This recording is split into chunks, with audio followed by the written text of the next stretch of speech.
Latvijas zelta talantiem iemirdzēties palīdz zelta zivtiņa.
Linda Liepiņa no Rīgas.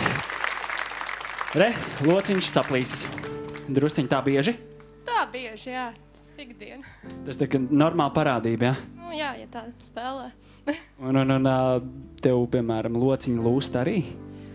Paši lociņi nē, bet Astri, jā. Nu, dažkārt aiziet tā 2 lociņi gadā. Tā pusgadā arī. Skaidrs. Un, piemēram, tu tā kā roķīgi to violi spēlē, ja? Tieši tā. Ir tā, ka veči, kuri ģitāru roķīgi spēlē, viņi dauza dažreiz koncertos. Ir bijis tā, ka tu violi arī sadauzi? Sarg Dievs, nē, es audzēju instrumentus, man viņi patīk, un kāpēc, lai es viņiem tam darītu pāri? Skaidrs, pareizi. Jāna, lūdzu, tavs viedoklis. Man ir vairāki jautājumi. Tu esi mācījusies tātad violu spēli, vai tu mācījies jau vēl pašreiz kaut kur? Tagad, jā. Kur tu mācies? Erpīva. Erpīva. Un tu būsi violas skolotāja? Jā. Skaidrs. Un pirms tam? Pirms tam es gāju 2 gadus mūzikas skolā, kur es beidzu. Aha.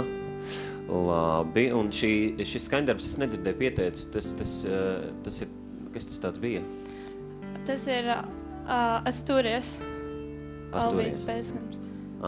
Tā nav tava kompozīcija? Galīgi, nē. Nē, nu tur ir, es nospēlēju pirmo daļu, kas bija tas pats gabals. Es sapratu, ka viņš ir par īstu, man tur jāpieliek kaut kas klāt, un es to otro daļu nospēlēju tā kā no sevi. Tas ir mans sacerējums. Tad arī kaut kas no tevis. Nu jā, un 20 gadi tev ir, ja? Otrais kurs tātad, ja? Tieši tā, pirmais. Jā, mēs jau te arī tā saskatījāmies ar Jānu.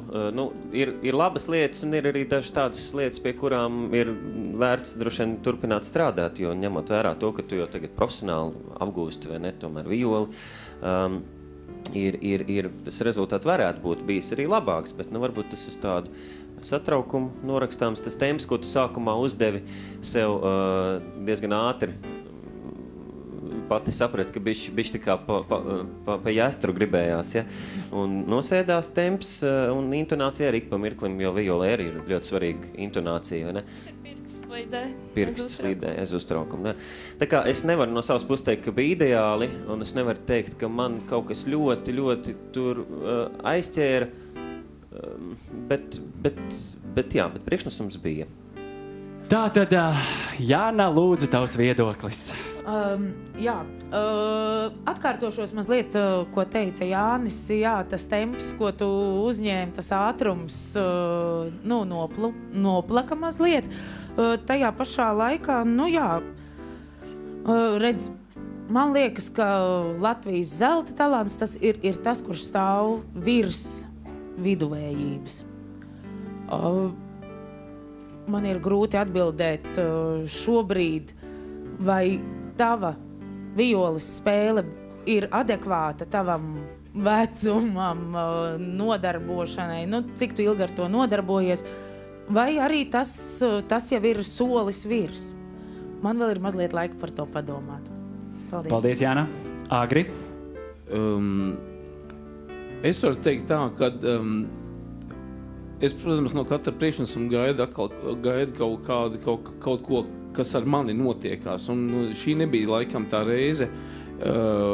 Kaut gan tas, ko es visu redzēju un dzirdēju, man likās ārkārtīgi virtuozi, bet man liekas, ka es varbūt tās neesmu. Tiešām violas spēle galīgi nav vienkārši lieta.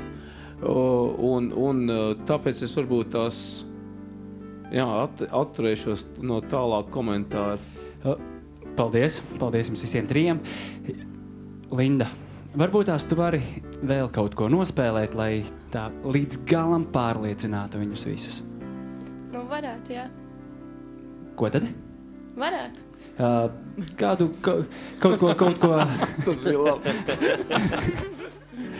Man ir tā, kad es saku, man te 12 balsis austī kaut ko saka, tad man vēl te ir jādzird, baies kišmišā.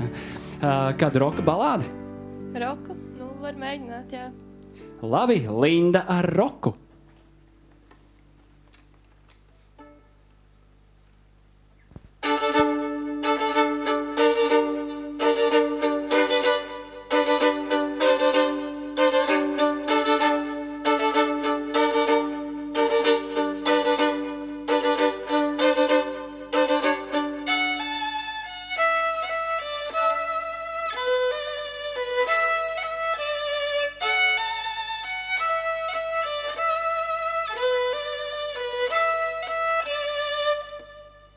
Paldies, Linda! Agri, bija labi? 10 sekundes zvaigznei. Es laikam šoreiz ļaušu vērtēt publikai. Paldies, Agri! Jāna, redz, Agris no tevis ar kaut ko mācās. Jāna, tavas 10 sekundes. Jā, jo mūsu karaļa valstī, lai izlemj karaļi, skatītāji. Jāni, tavas 10 sekundes. Mani personīgi šoreiz šis priekšnesums nepārliecināja, un tāpēc es zvaigzni tev nedošu. Bet tālāk tu tiec, lai tauta domā.